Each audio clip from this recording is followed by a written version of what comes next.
Hello everyone, today I wanted to go over how to introduce enemies into your level.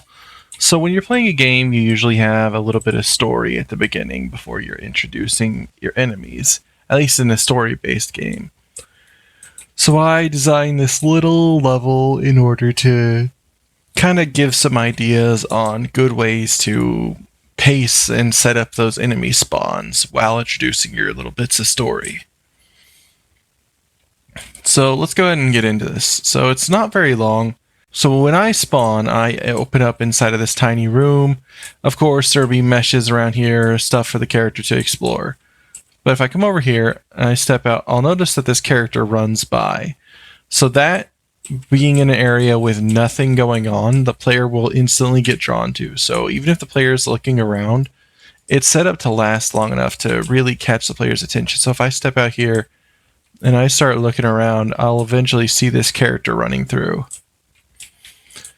So what that is it's telling the player where to go that way. And of course I would want to introduce some sound like the character down there, maybe shouting or running over there.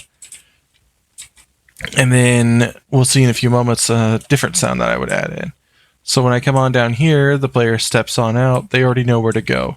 Of course, maybe they'll probably explore a little bit. A lot of players will. But when they come out here, eventually they will be led where that character went. And that character drops your first weapon. So when I go over there to collect that weapon, I've found out the end of the story beat, which would have been gunshots where this character died.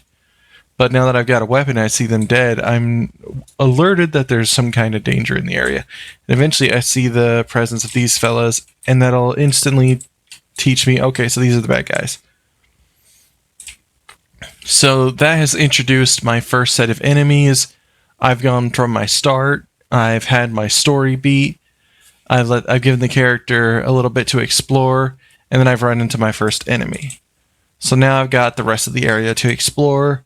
This is where you add a little bit of downtime for them to be able to relax and kind of keep them on edge a little bit, but they get a look around.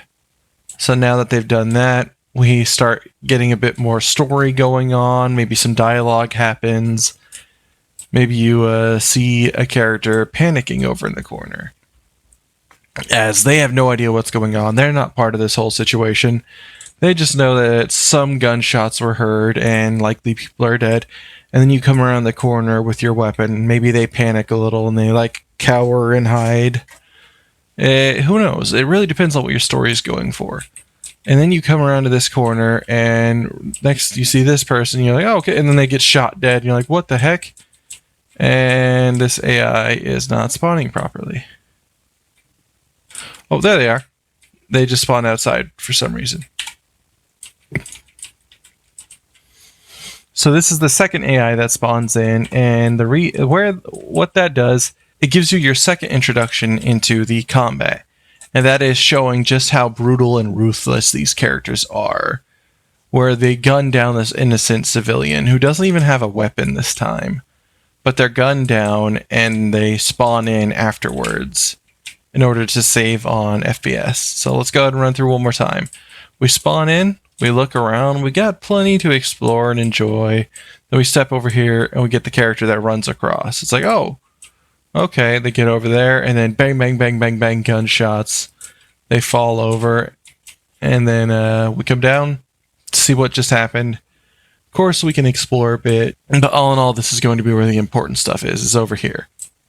And of course, we come over here, bang, bang, bang, bang, bang. We know about these two already.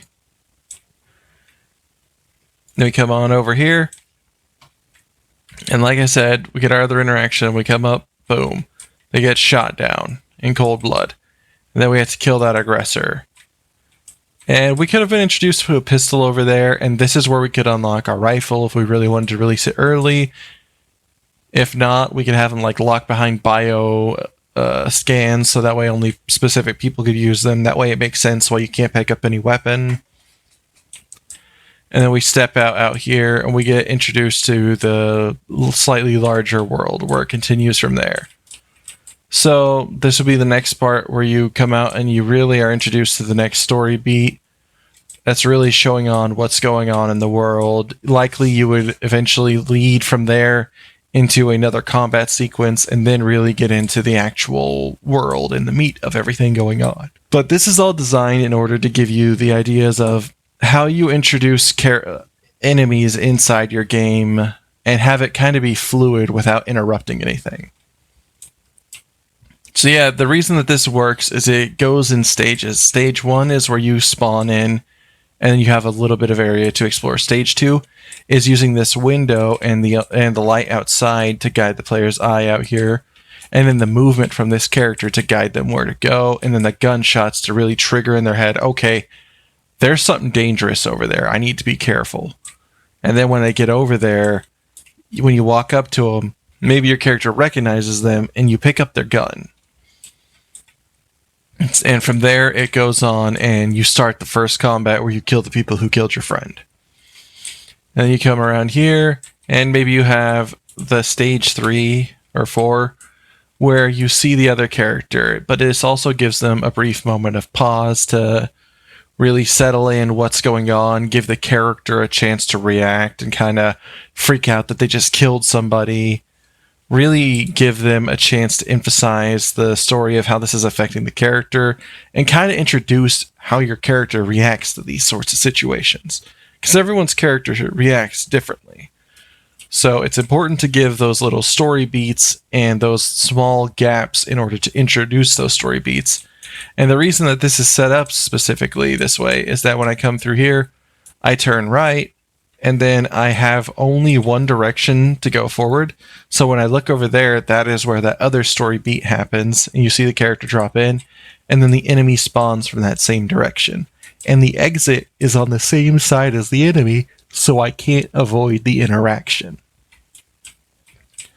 So that's why all of these work in unison, and that's kind of the idea of how introducing combat works is really just, and like bringing it back up over and over again, is really setting up these moments that are led into for the combat specifically.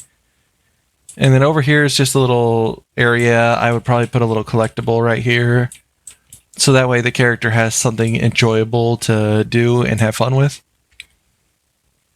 So yeah, and then of course you have your little story beats from the little meshes that are around.